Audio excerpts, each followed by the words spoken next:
मैं गांव हूँ, मैं वही गांव हूँ जिस पर ये आरोप है कि यहाँ रहोगे तो भूखे मर जाओगे।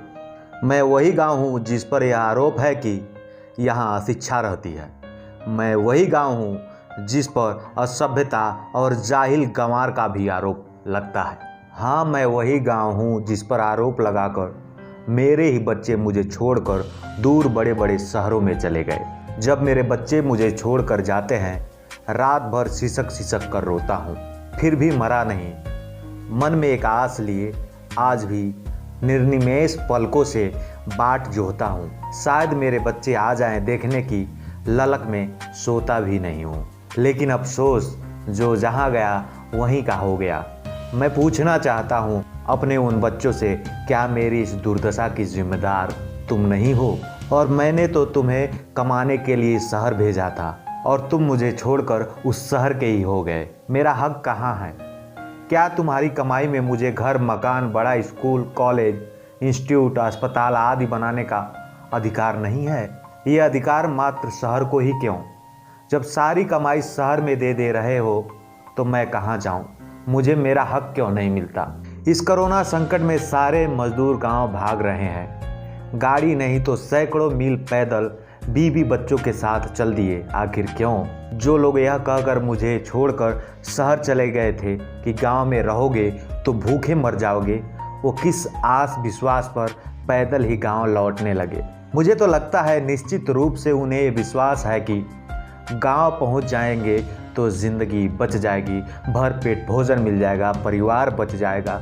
सच तो यही है कि गांव कभी किसी को भूख से नहीं मारता। हाँ मेरे लाल, आ जाओ, मैं तुम्हें भूख से नहीं मरने दूंगा। आओ मुझे फिर से सजाओ, मेरी गोद में फिर से चौपाल लगाओ, मेरे आंगन में चाक के पहिए घुमाओ, मेरे खेतों में अनाज उगाओ, खलिहानों में बैठकर आल्हा खाओ, खुद भी खाओ और दुनिया को भी खिलाओ। महुआ पलाश के पत्तों को बीनकर पत्तल बनाओ, मेरे नदी, ताल, तलैया, बाग बगीचे गुलजार करो। मुझे पता है कि वह लोग आ ही जाएंगे जिनको अपने गांव से प्यार है, यानी कि मुझसे प्यार है। लेकिन वो क्या आएंगे जो शहर की चकाचौंध में विलीन हो गए हैं, वहीं घर मकान बना लिए हैं, सारे पर्व त्यौहार संस्कार वहीं से करते हैं। मुझे बुलाना तो दूर, पूछते तक नहीं। लगता है अब मेरा उन पर कोई अधिकार ही नहीं बचा।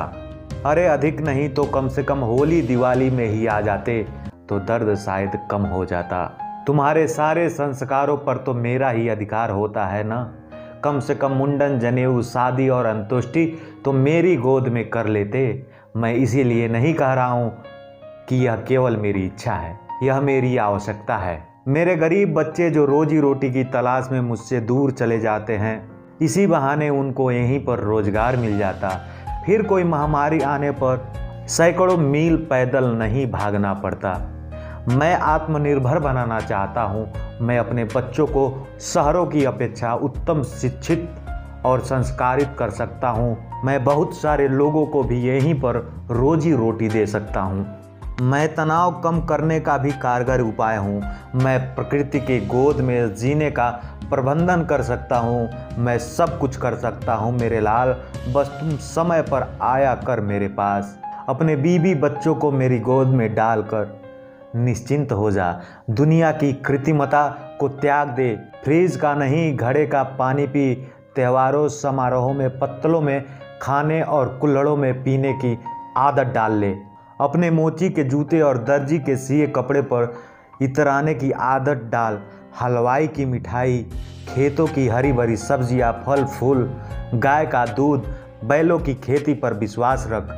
कभी संकट में नहीं पड़ेगा, हमेशा खुशहाल जिंदगी चाहता है मेरे लाल। मेरी गोद में आकर कुछ दिन तू भी खेल लिया कर। इसी बहाने तू भी खुश रहेगा और मैं भी खुश रहूँगा। मेरा मन रो उठ रहा है जब मैं देख रहा हूँ मेरे गांव के बालक हजारों किलोमीटर से पैदल चलकर जिंदगी की तलाश में गांव आ रहे हैं। और मुझे यकीन है और उसके साथ उन सबको भी यकीन है कि ज़िंदगी तो गांव में ही है, ज़िंदगी तो गांव में ही है।